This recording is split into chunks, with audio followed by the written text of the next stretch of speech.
Hey guys! So today I am going to be talking to you about chapters 7 through 12 in Brave New World. Again, just like last time, I'm not going into a lot of detail, but I am going to go over the major points so that I know that you have a good understanding of everything that's going on in the story so far. So we pick up with Bernard and Lenina going to the reservation. Um, and we get a description of the reservation as well as how it's making Bernard and Lenina feel while they're there. So sorry, my dog's saying hi. Okay, champ, off. Go. um, so they're seeing things that are unusual to them, like Lenina sees a woman breastfeeding her baby, and she's like totally embarrassed to see that. So things like that, things that would be normal to us. But there are also some things that would be abnormal to us, like the scene with the boy being whipped. The people that live here are supposed to be portrayed as Native Americans. And we learn that the boy who says he wanted to be whipped, which is John, the reason he wasn't is because he is white. And that's what they told him. It's because of his complexion. Anyway, so Bernard and Lenina meet John and Linda, and they also hear their story. So we find out that Linda actually came from where they're from.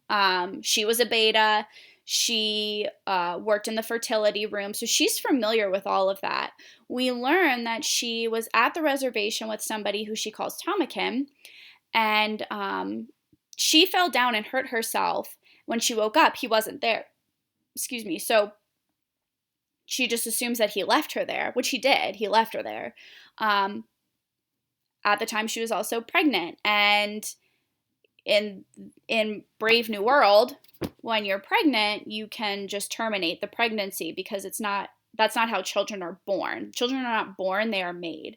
But because she's on the reservation, there was no way for her to get rid of the pregnancy. So that's where John comes from. John is her son. Now, the connection that is made is that Bernard realizes this is very similar to the story the director began to tell him before he left. So he finds out or makes the connection that the director is John's father. So this is a big deal because they're not supposed to have children. They don't say mother, father. Those are like bad words to them.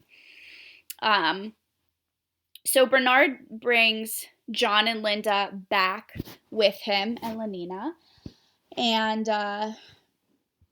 he kind of like makes a spectacle out of the whole thing because we know that the director is actually getting ready to ship Bernard off to Iceland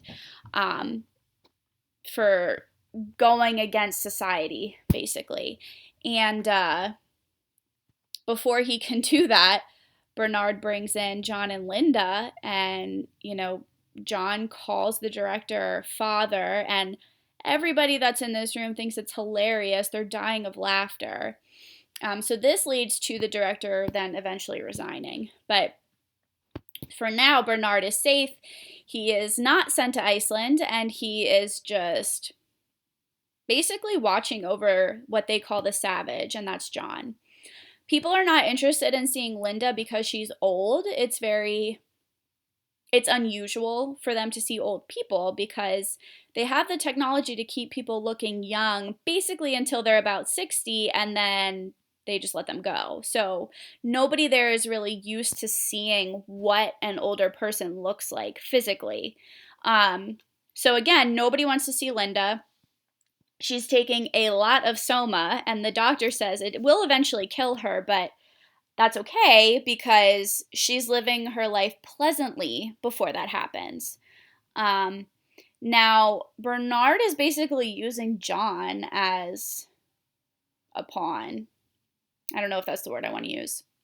He's kind of putting him on display for people to see. because they're interested in seeing somebody from the reservation in their world. So Bernard hosts this one party. All these really important people are there, and John is supposed to come out, and he refuses to, which then leads to Bernard being embarrassed, and he's mad at him for doing this. In the beginning, you kind of feel bad for Bernard because he wants to see something bigger than what he's used to in the society that he's in.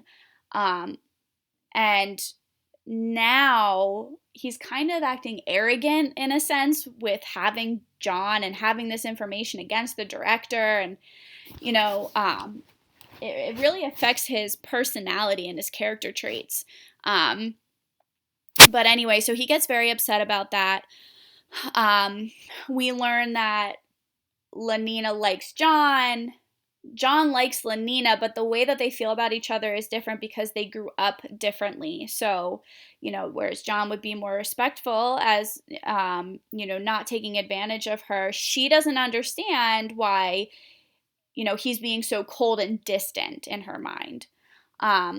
We also learn that John and Helmholtz take a liking to each other, at least temporarily, because they both have this love for poetry. So when John is reading Shakespeare to him, Helmholtz thinks it's beautiful until in Romeo and Juliet, they're talking about marrying Juliet off. And he just doesn't understand why in the universe somebody would want to be stuck with one person for all eternity. And John takes offense to this because he kind of pictures himself being Romeo and Lenina being Juliet. So then there's a little bit of a conflict there. And that's where chapter 12 ends. I hope that was a good review for you guys. As always, if you have any questions at all, please don't hesitate to ask. But otherwise, I hope you have a great day, and I'll talk to y'all soon.